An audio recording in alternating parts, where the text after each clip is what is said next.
Buzz with Jess Lujan.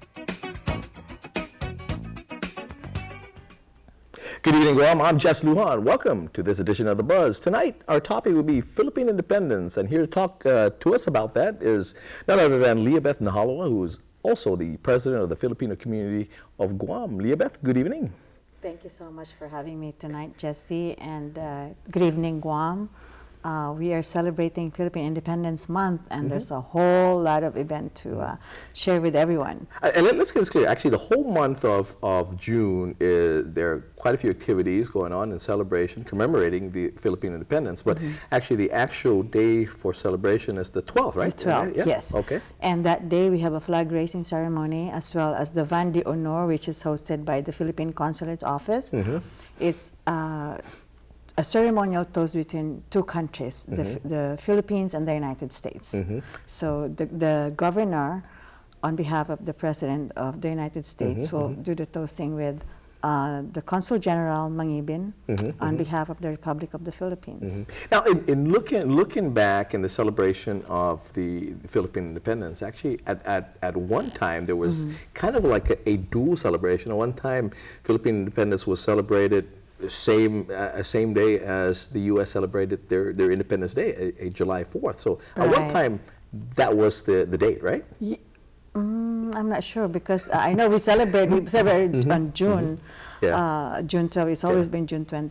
But we also commemorate 4th of July as, you know, celebration of our friendship. Yeah.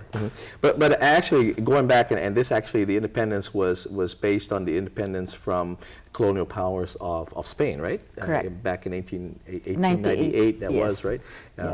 Based on the sign of the Treaty of Paris, when I guess the Americans had won the Battle of Manila, and then, of course, acquired the Philippines. And anyway, it just goes to show that, that you know, we celebrate our culture, and it demonstrates how, you know, even though we have different cultures, we have different values, it also demonstrates how similar we are, and that's the most important thing in celebrating the independence, the Independence Day. It's sharing our culture with everybody else. And realizing that we have so many things in common. Yeah.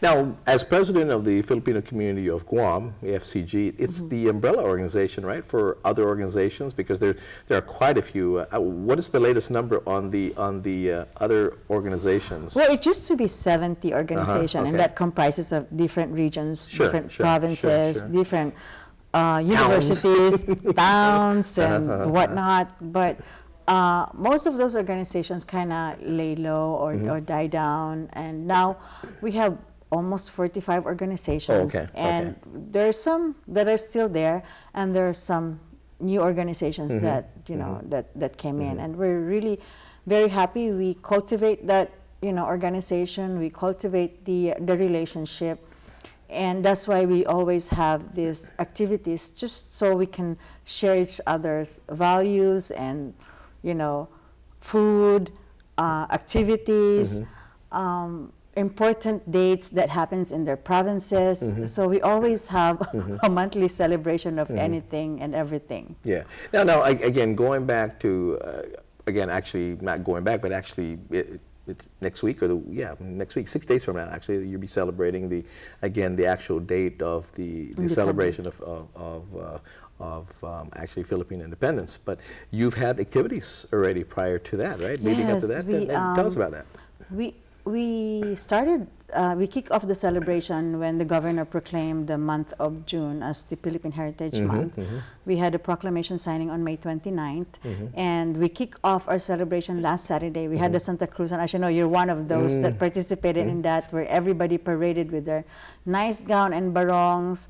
And also that night, we had an opportunity to watch the Zarzuela. It's a play from one of the towns in the Philippines, in Pampanga.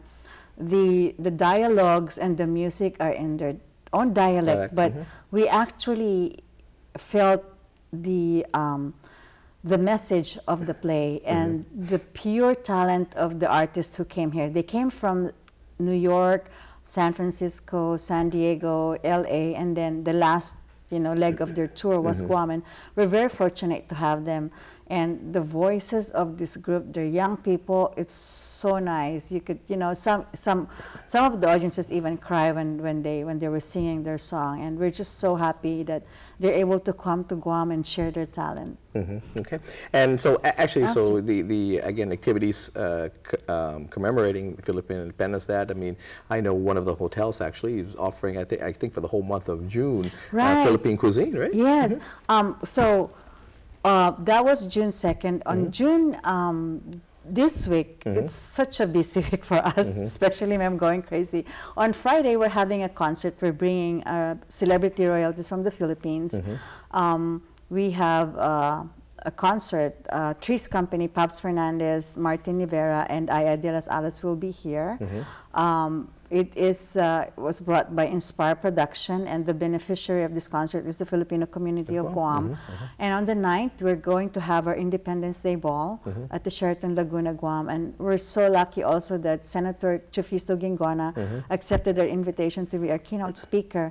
And Senator Gingona was one of those people who are pioneers, especially his dad, in the EDSA revolution, and he's also a participant in the recently impeachment trial of our Supreme Court Justice. So we wanted him to share with us the experience and how that experience will help, shape, our mindset, the Filipinos on Guam, on how, we can better understand the political process in the Philippines, because we've been here, although it's just 3.5 hours from Manila, but still we're very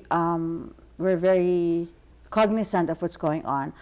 As you know, a lot of people here during the impeachment trial watched the process on Facebook. There's like update every 30 minutes or every minute, and there are comments about what senators said this, which opinion would you believe, and stuff like that. So we're very aware of that.